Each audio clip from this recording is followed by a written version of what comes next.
Павелдың Коринфтағы имандаштарға яҙған икенсе хаты. 7-нче бүлек. Ҡәҙерлеләрем, беҙгә ошондай вәғәҙәләр бирелде.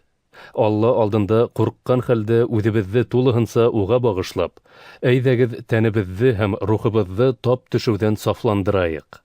Йөрәгегеҙҙә беҙгә урын бирегеҙ.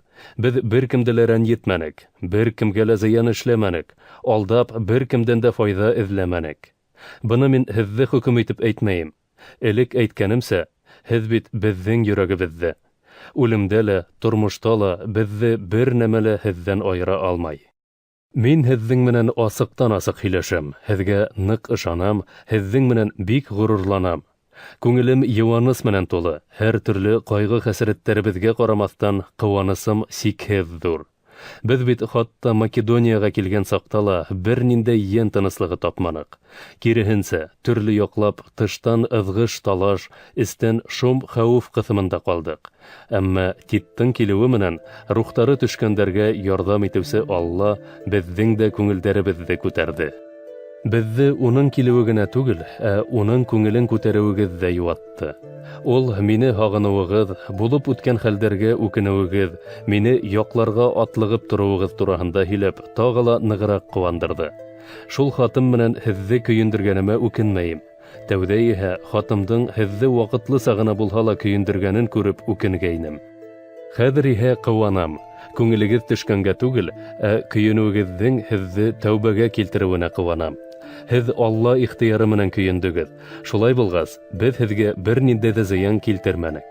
Алла ихтыяры менән көйөнөү бер ҡасанда үкенмәй торған ҡотолоуға илтеүсе тәүбәгә килтерә.